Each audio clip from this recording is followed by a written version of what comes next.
Hi, I'm Jay Baer, and you're listening to A Shark's Perspective.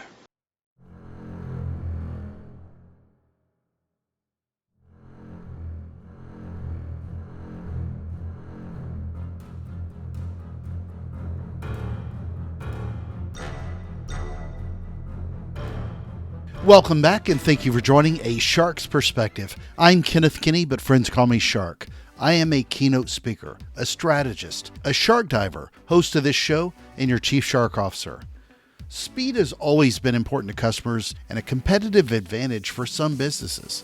Speed, as today's guest points out, has been important ever since the first Olympic race in 776 BC, which was a contest of speed.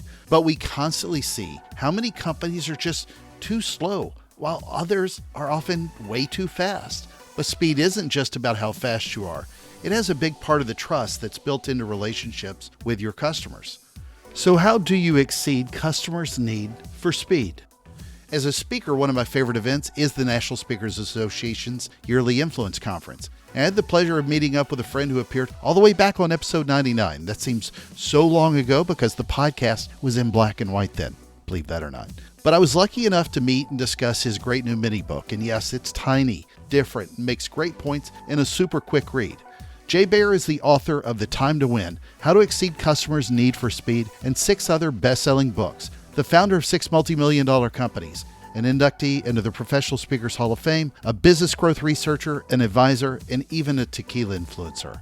And on this episode, we will discuss a super quick read, speed, the relationship between responsiveness and revenue, getting enchiladas too fast, measuring the speed that works for your audience, guided audits, figuring out the right now, speed to lead, my emergency plumbing issues and how that factors into solving problems quickly, a fast pass, the fastest shark, Flash vs. Superman, fast car movies, the #1 popcorn state, a controversial fried food, and a lot more. So let's tune into a Time to Win author with a Time to Swim shark on this episode of A Shark's Perspective.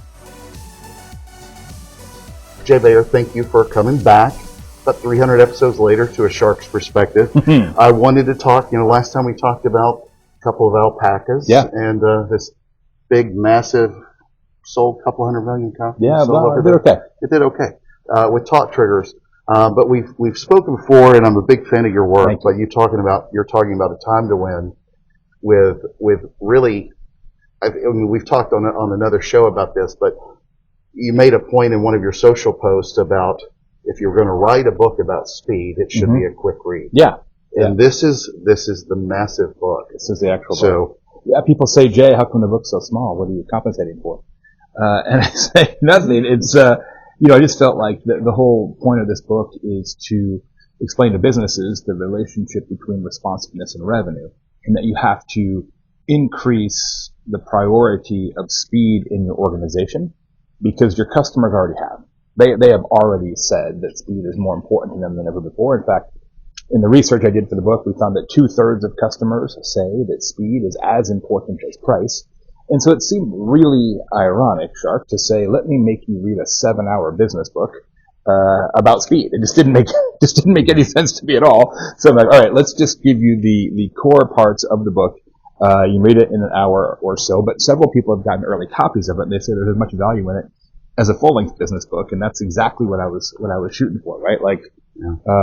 So it's Kindle version will be out in a couple days, and then we're going to sell the soft cover on Amazon in sets of 3. So there's 3 books in a little slipcase, so you get 3 books for $20. The idea is that you keep one, you give one to one of your friends in the business community, and you keep one, hold one back for when somebody, your pool guy, your air conditioning guy, the restaurant isn't fast enough, and you just kind of slowly, with your credit card, you slip the book in there. That's what you keep the 3rd one for. Well, with several of your books, I think with Utility, and I know with Talk Triggers, I bought them, and then I got one, you'd autograph one and got a different one, and so I've passed it on. The full collection. So I have done this, and I can't wait for this. One of the great comments you talked about though is getting sometimes your enchiladas too fast. Yeah.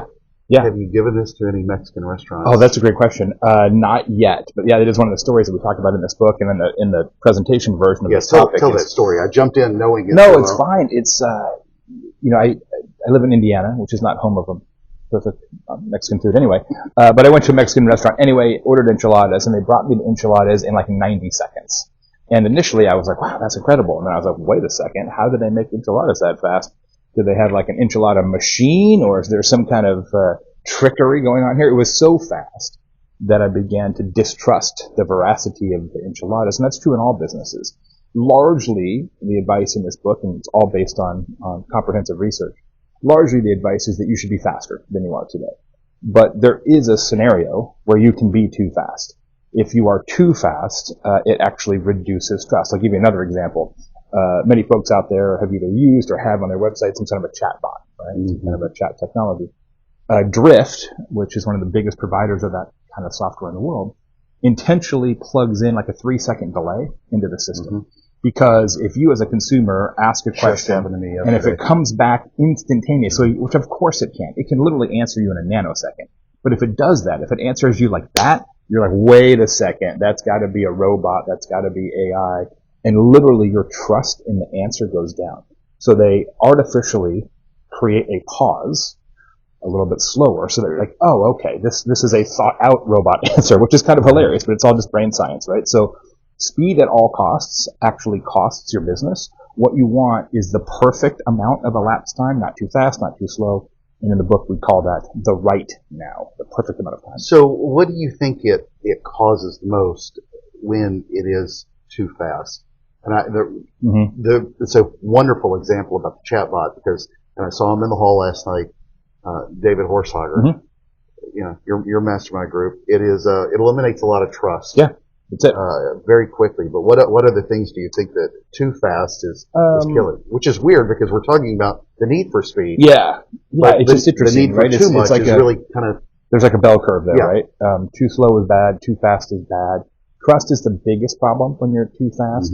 In some scenarios, it also can be interpreted by consumers as sort of pushy and brusque, especially in larger ticket purchases, when consumers would prefer to have a little more time to kind of mull it over. If the process is set up, so it's like, you know, and today you get an email reminder, and tomorrow you get another email reminder, and where's your contract, and how about that first payment, right? It feels like you're being railroaded a little bit, and that can also cause some negative customer attitudes.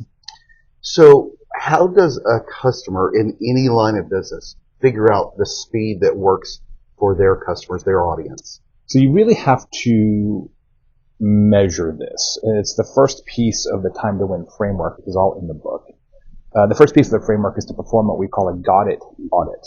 A got it audit means how long does it take your customers to get it, to get whatever they need, to get information, to get a price, to get a delivery, to pay a bill, to get help, to get an answer. How long does it take them to get it? And that sounds super obvious, doesn't it? But the problem is, when I talk to businesses about this, I say, well, how long does it take your customers to get delivery? What they tell me is, well, Jay, usually it takes 3 days, and sometimes it's 4. If it's over a weekend, it could be 5. But if everything goes perfectly, it could be 2. And I'm like, wait a second. This is not math. This is a collection of stories. And so you first of all have to figure those things out in your business, which again sounds obvious, but it is astonishing how few businesses actually know that kind of number, right? Like they know the median, they know the mean, they know the average, the whole thing. For all these different key inflection points, they just don't know. No one's ever asked them before. And you can't figure out the right now. You can't dial in the optimum amount of speed until you know what you're doing today. And most businesses simply don't. They really don't. They think they do, but they don't actually. Well, I really got excited about this book. I was at a conference a few weeks ago, and a lot of what I focus on is lead generation. Yeah. So we talk a lot about speed to lead. And if somebody fills out a form or makes a call, you got to be Johnny on the spot and answer it right now, because that's what they want. Half of all customers will hire whomever contacts them first, regardless of price. Such a big, this is like the speech for call centers all the time.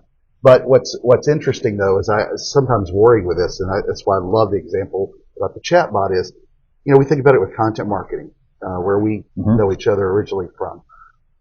There is,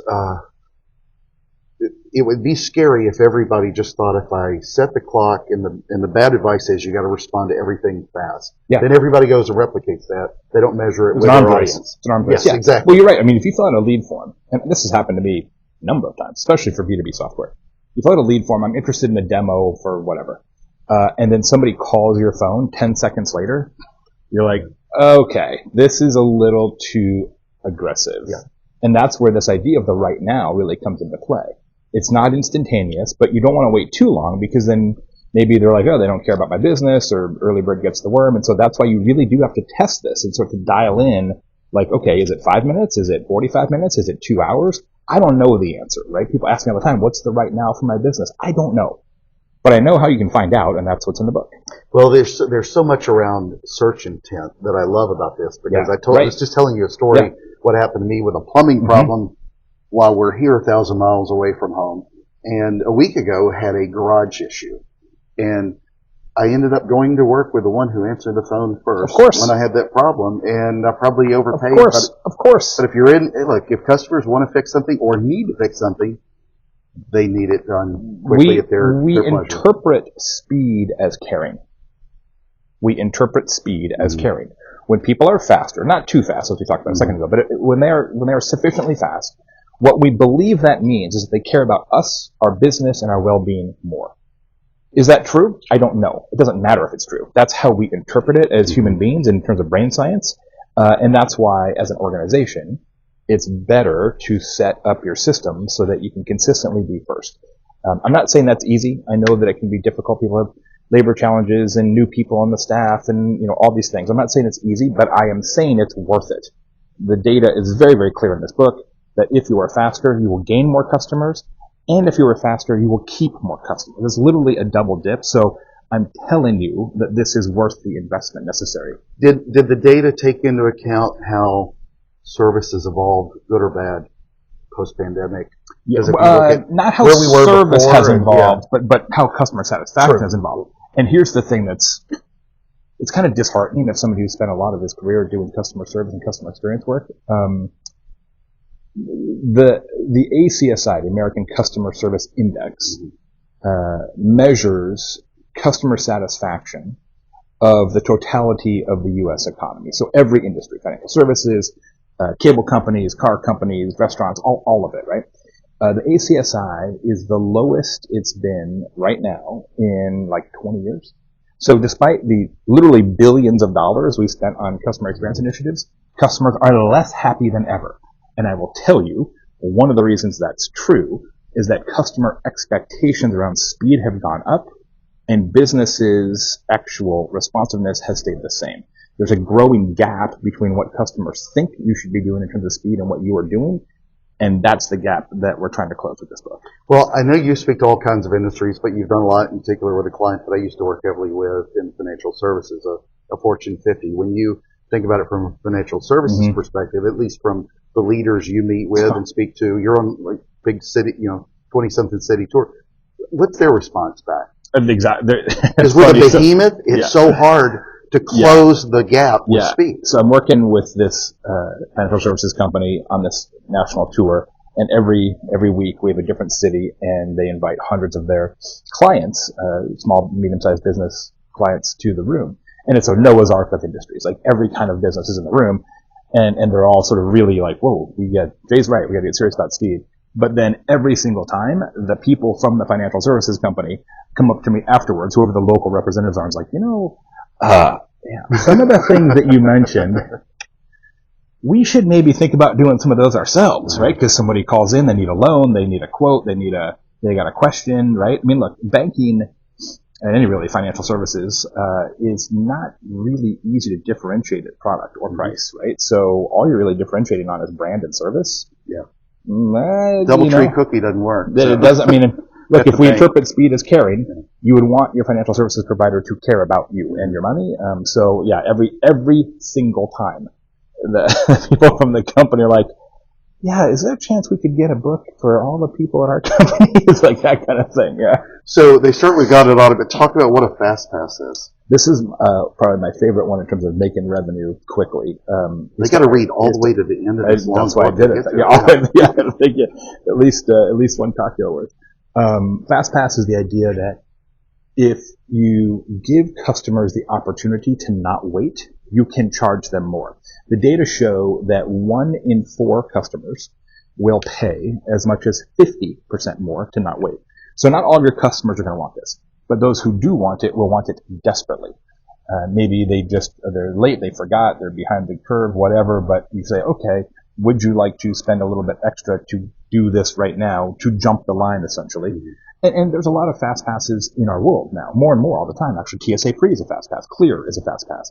ATMs are a fast pass. Here, we're in Orlando right now. Disney has one. It used to be called Fast Pass. Actually, I think it's called Lightning Lane now. They changed the name. Same idea, right? You pay more, you don't have to wait. Every business can do this. One of the people who came to one of the early events for this owns a fancy pen store in New Jersey, right? So like really expensive pens. So most of their customers are getting business gifts for their boss or whatever, or maybe for their husband. And the guy who owns the store told me, he's like, invariably people like leave it till last minute, right? They're like, oh, forgot it's my boss's birthday. A pen. A pen's a great gift. We'll get him a pen. And so he's constantly having to FedEx people pens. Sure. And I said, hey man, are you charging extra for this like immediate pen selection and shipping service? He's like, no, it's just kind of what we do. We charge them the FedEx fee, but we don't actually upcharge them for the service. I'm like, fast pass, right? Because if you're like, business gift, forgot my boss's birthday, you could charge them 20% more and almost nobody would say anything about it. And it's free money. It's just free money. So I love the Disney example, and I'll tell you, this starts to worry me. This thing should catch fire because it's a fantastic point. And again, if everybody reads this and goes and tries to implement this, what worries me a little Is that bit. everybody have a fast pass? Well, know that everybody will try to charge more. Yes. To make their crappy, slow service faster. Yeah. And although we know a few examples of it, we pay for it with Prime, but there's a lot baked into Amazon for doing that. It's not just speed, it's But accessibility. if everybody took this on, But you think about surcharge. you've got a plumbing issue right now at home. Emergency plumbers charging more will come right now. True. I mean, that's a business that's been around since plumbing. Remind me. So it, there is precedent for it, and I think partially the issue is that business owners haven't thought that unless they're in like an emergency plumber situation, it's like, well, of course they'll pay more. It's an emergency. That's not really something that their customers want, and the data is very clear on this. 25% of customers, no matter what business you're in, are like, I don't want to wait, because we interpret speed as caring. People care about time more than ever, and if they're willing to pay for that, you should let them. Sure. How long did it take you to write this? Not as long. John Gordon talked about the energy bus yesterday. Yeah. And I think he said I think he told me it was 36,000 words. It took him 3 weeks. Yeah. Seth Godin's written a couple that were like a week and a half. Yeah. Most of my books take 6 months because they're meticulously researched, as is this one, but it's just a different format. This one, because I was starting the keynotes, I had the speech done. So once I had the speech done, it was a little easier to write the book. It's basically the speech, but with more examples and expanded, right? So a couple weeks, Okay.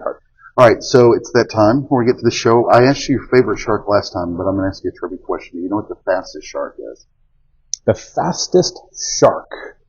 You can weave this into your presentations and credit me for it. Well, there's a lot. I don't know the answer to this. There's a lot of ways to think about this. 4 letters, starts with an M. Mako shark? Bingo. Yeah, there you go. Very fast. I've only seen a few in the ocean. And, you're looking quickly. And so sort of medium size. So it's not about the biggest or the smallest. They're just the most athletic. All right, so we're getting that special time of the show. We're asking you the 5 most ridiculous or important questions, whichever way you interpret it. Who wins in a speed contest, Flash or Superman? It was a question unanswered at the end of the mediocre Justice League. I always feel like in that kind of competition, Superman is gonna win because can do more stuff, right? Yeah. Can tilt the playing field, take Earth off its axis, can do things that Flash is just fast. Superman's fast and a bunch of other stuff, so I'm going to say Superman. All right, number 2. Fast and Furious movies or Gone in 60 Seconds. Do you remember that one? Yeah. I think Gone in 60 Seconds is actually a more interesting action movie, but the characters in Fast and Furious are better. Well, I'd be glad I didn't bring up Steve McQueen movies. Right. Luckily, Bullet, yeah. I mean, I brought up a Terminator movie to somebody who was born in the 80s, and they looked like it was crazy. All right, number 3.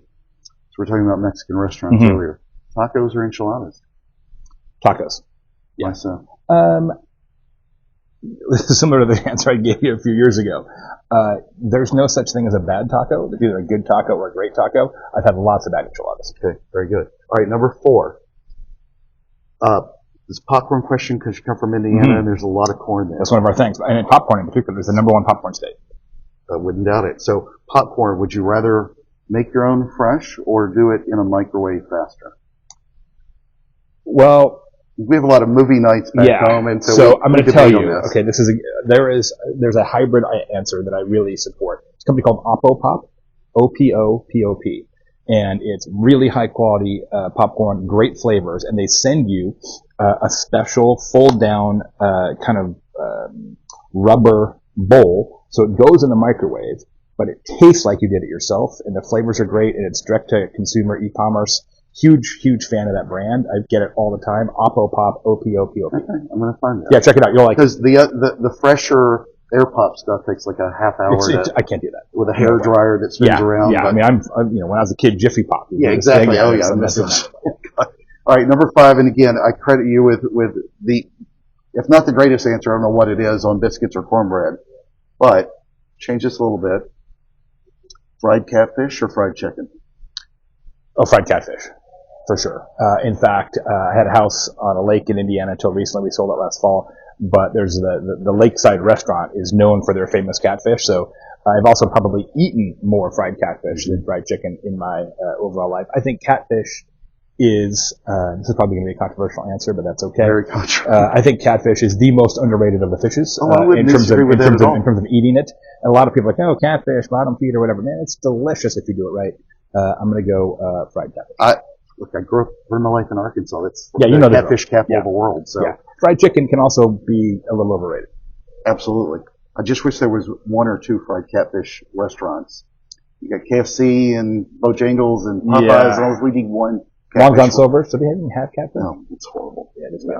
All right. So where do people get a copy of this book? Okay, Amazon. The Kindle version releases any day. And then the hardcover will be on Amazon in the 3-packs for sale, $20 or so.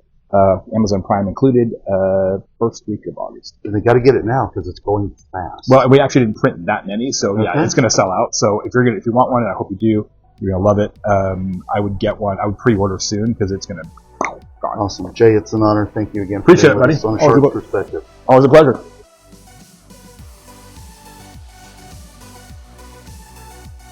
So there was my conversation with Jay Baer, the author of The Time to Win, How to Exceed Customers' Need for Speed, and 6 other best-selling business books, the founder of 6 multi-million-dollar companies, an inductee into the Professional Speakers Hall of Fame, a business growth researcher, an advisor, and even a tequila influencer. Let's take a look at 3 key takeaways from my conversation with him. First, when you think of speed, you should be faster, but not too fast. I loved his example of those pesky chatbots being too fast on a website, or how the enchiladas that get served so quickly you just know something's not right. Speed at all costs costs your business, and you must find the perfect amount of time that fits your audience, because time can often be measured not just by seconds and minutes, but by trust. And to that end, even a speedy read like Jay's 60-something page mini book can pack a speedy punch. If you can read a book this short and learn to get your business moving more quickly, then speed of knowledge is now in your favor too. Second, speed is so crucial in lead generation. Smart lead gen folks know that call centers and sales reps have to respond quickly to a potential customer filling out a form. What happens too often, though, is either they're too slow or the business goes into fast attack mode with texts and emails and calls, and then you never want to have anything to do with them again. Be first, but don't run over your customers in the process. Third, love it when he said that we interpret speed as caring. That's so true. His research showed that if you give customers the opportunity to not wait, you often can charge them more. 1 in 4 customers will pay as much as 50% to receive a product or service faster. I had a plumbing issue recently when I was on the road. I paid more for the plumber who got there quickly when I needed it. Another example is if you're ordering something from one retailer versus another, it often comes down to who can get it to you more quickly. Amazon versus everyone else who takes 10 business days to ship. The hare beats the tortoise in any of those situations. Got a question? Send me an email to kenneth@sharksperspective.com. Thank you again for the privilege of your time, and I'm so thankful to everyone who listens. Now, you've got more time after this short show to do things a little faster. It's your time to win now, so please join us on the next episode of A Shark's Perspective.